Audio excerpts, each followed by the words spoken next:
We're going to be looking in Psalm 1 this evening. Please turn with me, if you will, to Psalm 1. And let's go ahead and read the entire psalm. Then we'll go back and make some applications on it verse by verse. Psalm 1 and verse 1.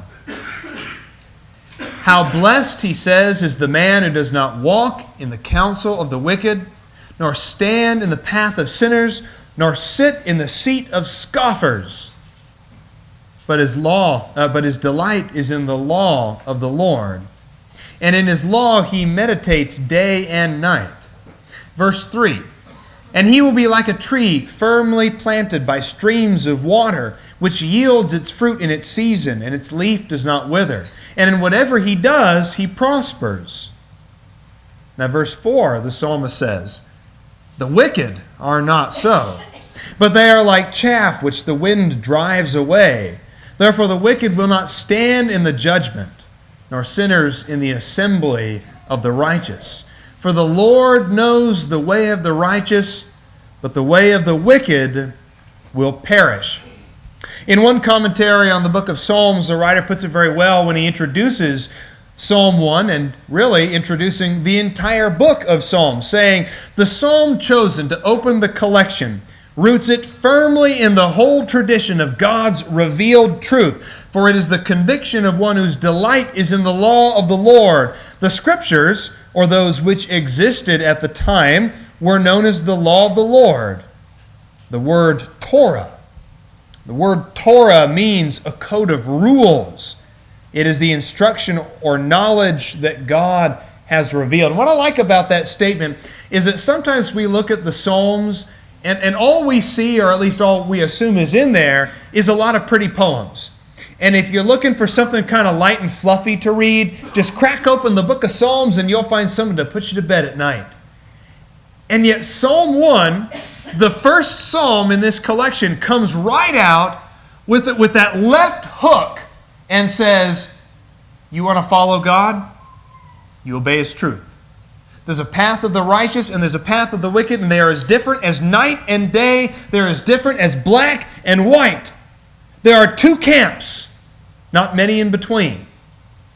There are those who follow God and those who do not follow God, and you had better make sure that you're in the camp of those who follow God.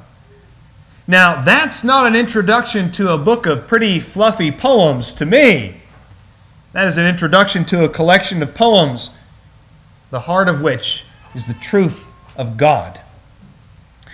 It reminds me actually a lot of what Jesus himself said. In Matthew chapter 7, notice what Jesus says in the Sermon on the Mount. In Matthew chapter 7, beginning in verse 13, Jesus says, enter by the narrow gate, for the gate is wide and the way is broad that leads to destruction, and many are those who enter by it. But he says in verse 14 that the gate is small and the way is narrow that leads to life, and few are those who find it.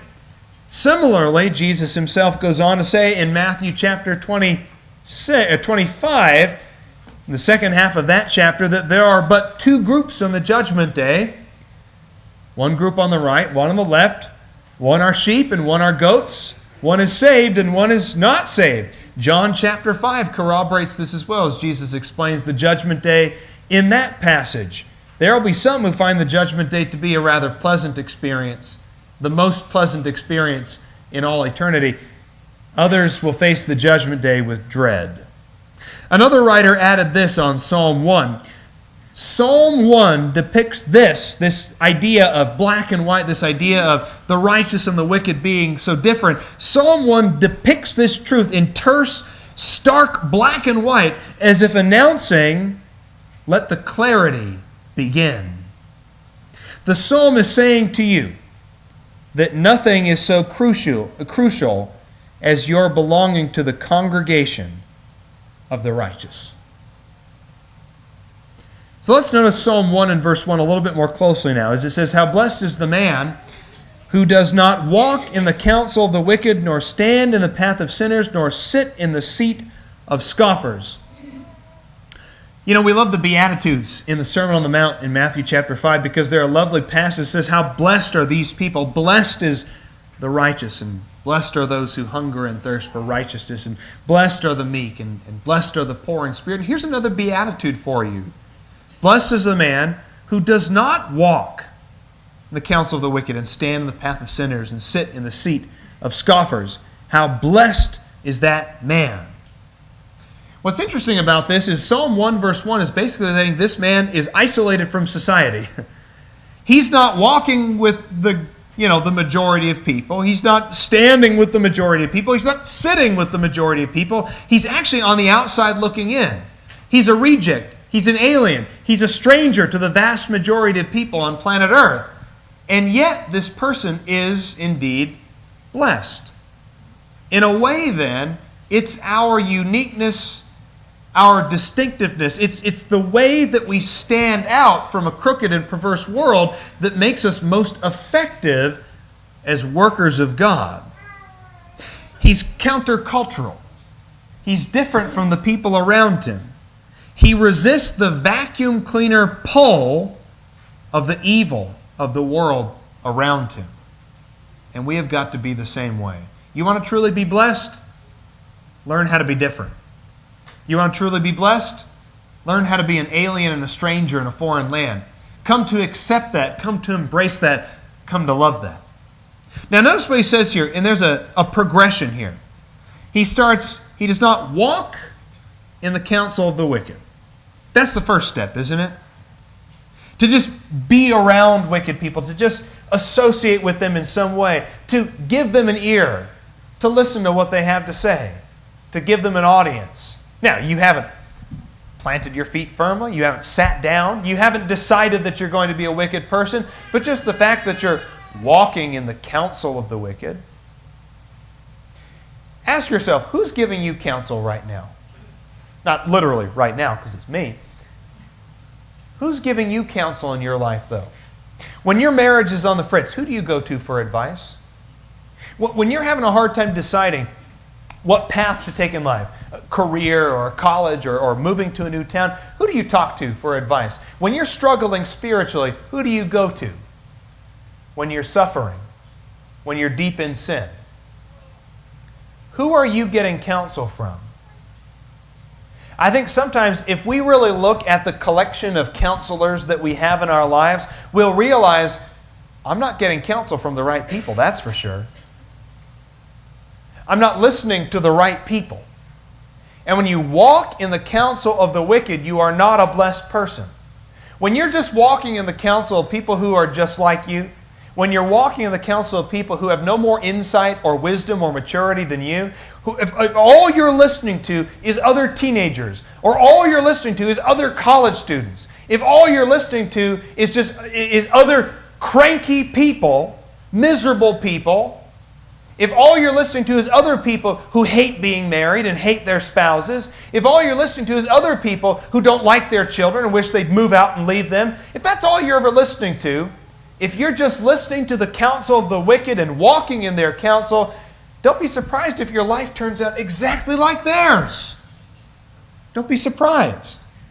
But it gets worse. Not just that you're walking in their counsel, just casually trying it out, taking some steps, going down a certain road. He says now, standing in the path of sinners. That's when you stop walking and start stroking your chin and going, these wicked people really have something to say. These sinners are really proving a good point. I was walking toward God. I was at least making some progress. Then I started walking in the counsel of the wicked. I felt what it was like to walk a mile in their shoes, and then I stopped and began to ponder life as a wicked person, life as a sinner. All progress was halted. I'm standing still now. But then it gets worse still.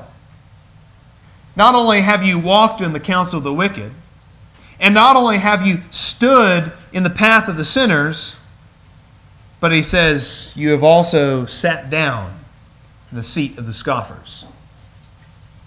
If somebody's walking, it's pretty easy to change directions. When you get momentum in something, that's what you want to have. When you're rolling a ball down a hill, rolling a snowball down a hill, when you want to move a boat that's in the water, when you get the momentum going, you can work with that. You can work with the person who's walking. It's a little harder to move the person who's standing still, but the hardest person to move is the one who has sat down in a seat. they're almost impossible to change. They're almost impossible to move. Sitting in the seat of scoffers implies a kind of belonging, a settling in to a lifestyle. It's the final stage of departure from God when you're not even on your feet spiritually anymore. You've just become so comfortable with the way of sin that you just want to sit right down in it and stay right there. Verse 2. But his delight is in the law of the Lord. I like that there's this contrary statement. How blessed is the man who does not live that way, but lives this way. And that's great about the Bible. The Bible rarely ever offers you dead-end statements.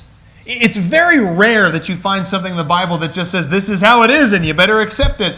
Almost everything in the Bible is this is wrong and this is bad and this is not what you ought to be doing. So let me give you an alternative. There's always something else. There's a better way to go, another option. It's not the lesser of two evils. It's why don't you find the third option that's actually not evil at all. The Bible gives you the alternative, the productive solution to your problems. It's not just don't be a sinner. It's don't be a sinner, but delight in righteousness.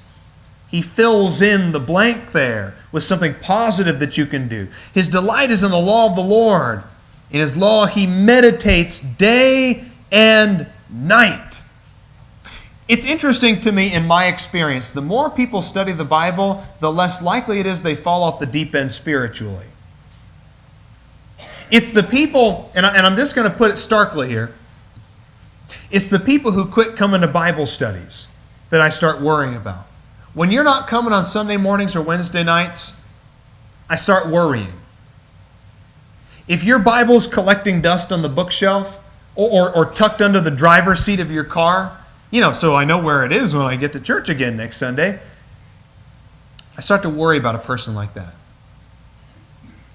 People who are studying, people who are meditating, people who love the law of the Lord, those are the people who very, very rarely fall off the deep end spiritually. You let your studying slip and your whole spiritual life is going to slip along with it. Notice this phrase, in His law he meditates day and night. God's law gives him delight because he frequently ponders what it teaches. It's not just that he's studying. It's not just that he's reading. It's that he's meditating. When was the last time you meditated on a Bible passage? That might be kind of weird. I know in our culture we kind of tend to put people off into a special box labeled weird when they meditate.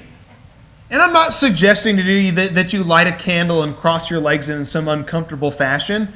I'm not suggesting that you sit on a yoga mat or something like that. But really, when was the last time you meditated on the Word of God?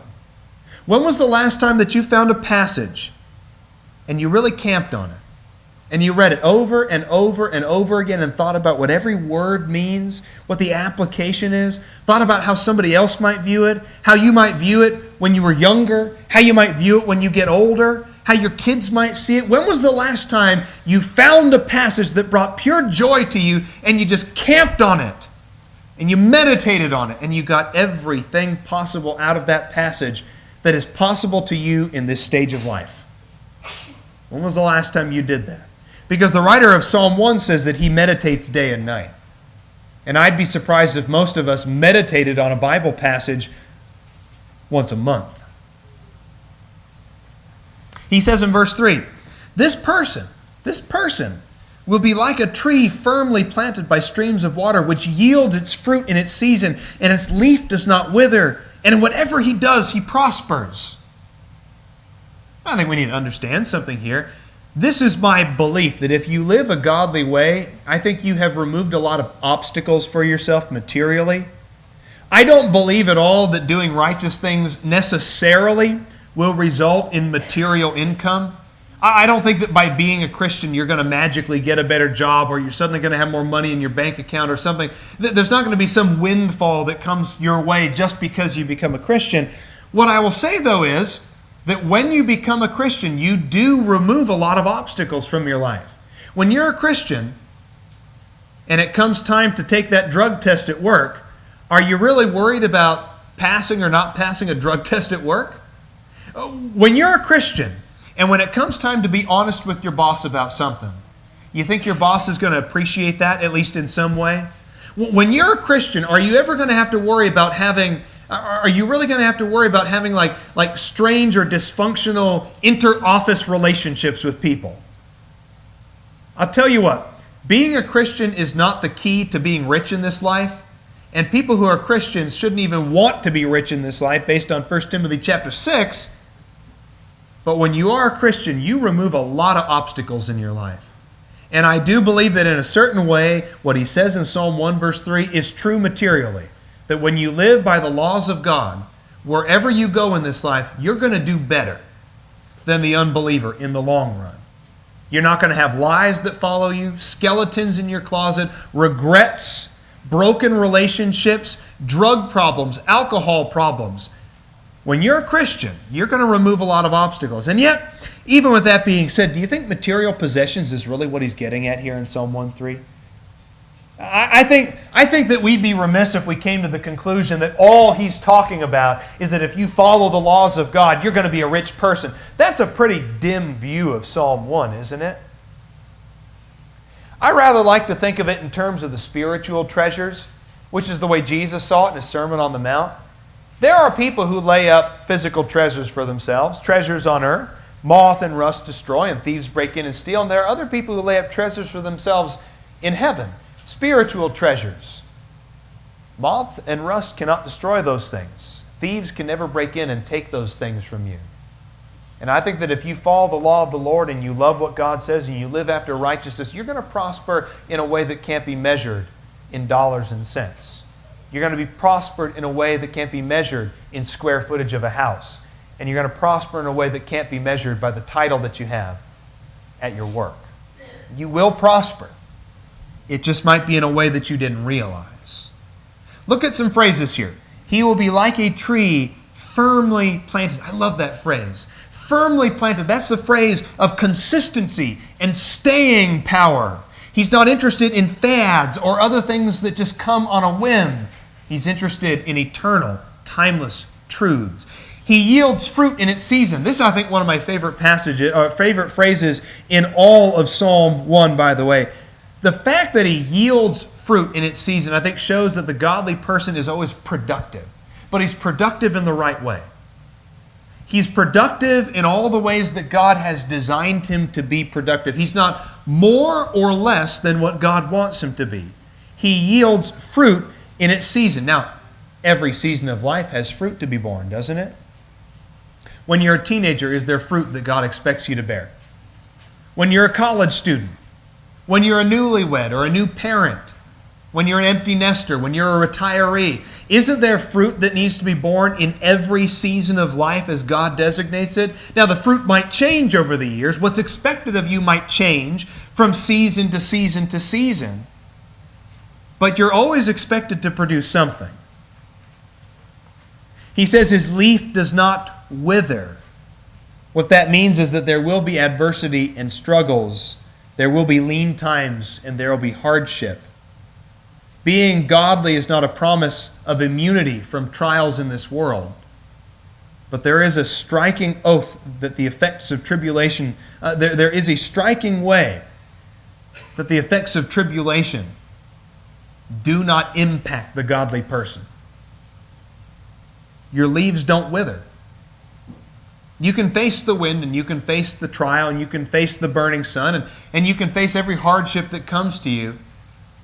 But when you see a righteous man persevere through that, and when you see a righteous person make it to the end of a struggle, that is as striking as anything else I could ever see in life. Now, compared to all of this, notice what he has to say about the wicked. But the wicked are not so. They're like chaff which the wind drives away. Barnes puts it in his commentary on Psalms. He says, they are like dry and worthless chaff driven off by the wind as of no value to the farmer. It is a substance which he is anxious only to separate wholly from his grain. The idea thus suggested, therefore, is that of intrinsic worthlessness. Chaff which the wind drives away. Think about some of the most famous people in human history and all of their accomplishments. I suppose you could throw out Alexander the Great, for example. Basically ruled the known world. He was little more than 30 years old when he died. And he leaves a lasting legacy in terms of politics and history. Isn't it kind of weird to think, though, for as much as humanity venerates a person like Alexander the Great, in God's eyes, he was chaff driven by the wind. Think about all the great artists. You can go to the Phoenix Museum of Art if you want to and look at all the great artists. And there's some pretty impressive pieces there. I like the Museum of Art. Look at public sculptures, famous celebrities, characters in sports. It's all chaff driven by the wind. All chaff driven by the wind. The most famous people in human history are as chaff driven by the wind to God. And I think that has a real Ecclesiastes tone to it, doesn't it? Vanity of vanities, all of life is vanity. You take God out of the picture, and what are you left with? Not much. Not much. In an eternal sense, if Alexander the Great could go back and do it all again, knowing what he knows now in the afterlife, where do you think his priorities would have been? Take the story of the rich man and Lazarus. The rich man had all of his comforts, didn't he? He had a nice life, and he walked past poor old Lazarus every single day, dogs licking his sores. And you remember in the afterlife, Abraham very clearly told him, you had your comforts. You had your reward, all the stuff you wanted. You got it in your physical life. And now you're being punished because you did not place the right priority on the spiritual side of things. That rich man, knowing what he knows now in the afterlife, do you think he'd go back and do it all again? Differently? I think we're all going to discover when we face the judgment day and God asks us to give an account. Mitch Johnson, what did you do with your life? Jim Eisenegger, what did you do with your life? Rebecca, what did you do with your life? And when he asks us to give an account, I think we're all going to be pretty sheepish if the best thing we can say is, well, there was that one time I won the Indy 500. That's chaff driven by the wind. It's chaff driven by the wind. Verse 5, therefore the wicked will not stand in the judgment, or sinners in the assembly of the righteous. There really is a sheepishness to the sinners on the judgment day. There's a real sorrow that they have there. An embarrassment even. They can't stand before God on the judgment day. They have nothing to stand on. Nothing to stand for. As opposed to the righteous, who according to Hebrews 10 and verse 39 are of those who do not shrink back to destruction. We're of those who have faith to the preserving of our souls. We're not scared of the judgment day. Sinners are, but we shouldn't be. We'll bring our lesson to a close with verse 6. Psalm 1 and verse 6. For the Lord knows the way of the righteous, but the way of the wicked will perish. Isn't it comforting, that phrase, the Lord knows? I like the idea that if I'm going to live a relatively unimportant life in terms of earthly importance, and let's be honest here, I'm a fairly unimportant person. I mean, I've got YouTube videos and all. But if you take away the YouTube videos and probably the 12 people who listen to the radio program on Sunday morning, joking about that, of course, I'm not an important person. I don't mean anything. There's not going to be a bronze statue of me on a hospital campus anywhere. Nobody's gonna name a building on a university campus after me. I'm not going to be in a history textbook or anything. I am a really, really unimportant person. And isn't it nice to know that the Lord knows the way of the righteous? Every day that I live, God is observing me, caring about me, loving me, taking care of me. And I could have the least important life in human history, and God will welcome me into heaven like a VIP. I find that very comforting. The Lord knows. 2 Timothy 2, verse 19, the New Testament puts it in a very similar way when Paul says to Timothy, 2 Timothy 2, verse 19, nevertheless, the firm foundation of God stands, having this seal, the Lord knows those who are His. So as we bring our lesson to a close, I'll put the question to you. The Lord knows those who are His. Are you one of His people? He knows if you're faking it. He knows if you're faking it. He knows if you haven't done what you ought to do up to this point to be saved. He knows if you're making excuses. He knows if you're putting it off. The Lord knows those who are His. Are you one of His? Psalm 1's message is as timeless as ever, as important as it could ever be. You want to be that tree firmly planted, with leaves that never wither and fruit that is borne in all seasons of life? Then it's time to become one of God's people. Hear the gospel message and obey it. Put so succinctly, so perfectly in Mark 16, verse 16, he who believes and is baptized shall be saved. So whatever needs you might have, please come forward as we stand and sing.